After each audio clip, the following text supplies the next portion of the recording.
Hello everybody, it's Mr. Zabo, and we are going to be learning section 11.6, areas of circles, sectors, and segments. The good news, we've done areas of circles, we've done areas of sectors. Really, we're learning areas of segments. So, let's review quickly the first two concepts. We have the area of a circle is pi r squared. The area of a sector, and a sector represents an arc. In this case, we have our arc here. And to radii, in this case our radii have radii has a measure of 10 inches, and so that's the fractional part of the circle times the area of that circle. So in this case we know the area of the circle is 100 pi r squared. The fractional part of my circle is the 60 divided by the 360. So I can calculate this area to be equal to 50 pi over 3 inches squared. And if we put that actually into a theorem, we would state that the measure of our arc AB over 360 times pi r squared is going to be equal to the area of a sector. Now, to review our new concept, the segment of a circle. A segment of a circle is bounded a little bit different. It's bounded by a chord, in this case chord ED, and its corresponding arc, in this case arc ED. So that represents the boundaries of our segment. Okay, so quick vocab check, segment here, sector here. This represents a sector, this represents a segment, and this one's going to be tricky. It represents a triangle.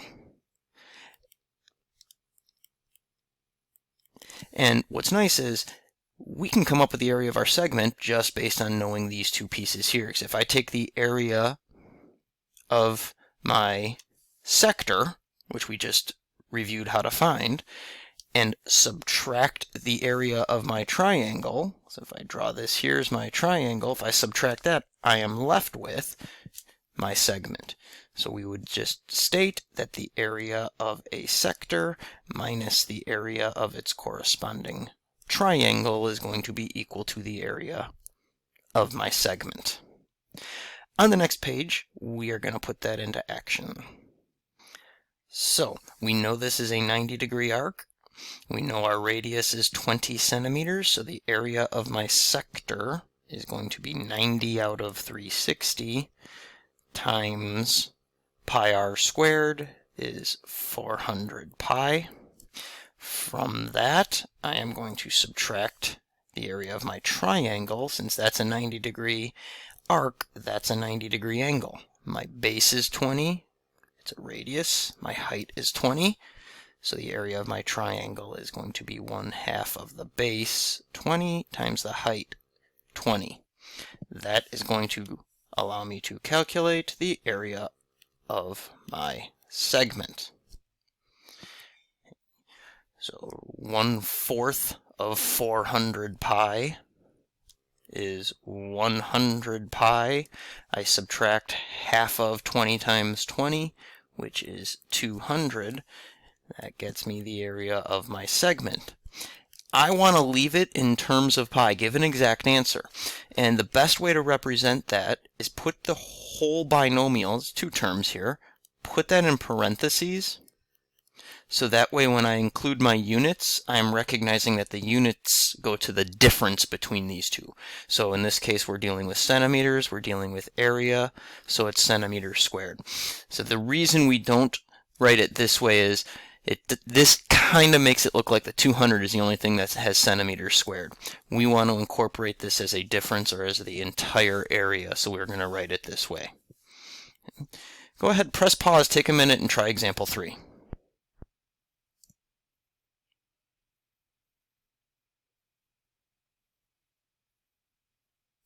And the tricky part here is finding the area of that triangle. In this case, we had to recognize that this was going to be a 30, 60, 90 triangle in here when I dropped my altitude. Since this wasn't a right angle, I didn't have my height.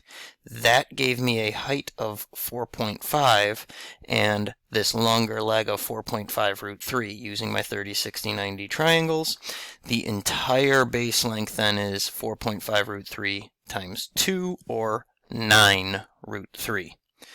Again, when I subtract this, I didn't want to include decimals inside with radicals and pi, so I just wrote it as a fraction, as an improper fraction. I think that's perfectly acceptable to write it this way. Feel free to pause, check with everybody around you if you're stuck or have questions on how we were able to decide how to do that. And our last concept today that we have to talk about is this thing called an annulus. The annulus is the region that is between two concentric circles. What I think you need to recall is that concentric circles have the same center. That's important. Different radius, same center. So if these are both centered here, what we know is they have a different radius. I'm going to call this one lowercase r. That's the shorter or smaller circle. And then this is a different radius I'll call uppercase R for the big radius. At this point, recognizing the region between these concentric circles, the area is going to be represented by the subtraction or the difference between the areas of your two circles. So the area of your big circle is going to be pi times capital R squared. The area of the smaller circle is going to be pi times lowercase r squared. This shaded region is going to be the difference between those two. And sure, we could factor out our pi, we could do all of that, but we don't necessarily need to. We just want to recognize the difference between big area minus the small area. Now, applying that to all of our different concepts, I want you guys to go ahead, take a minute here, press pause, try to come up with the area of the shaded region. Remember, this is not an entire annulus, this is just part of it, so you've got to figure out how to adjust for that part.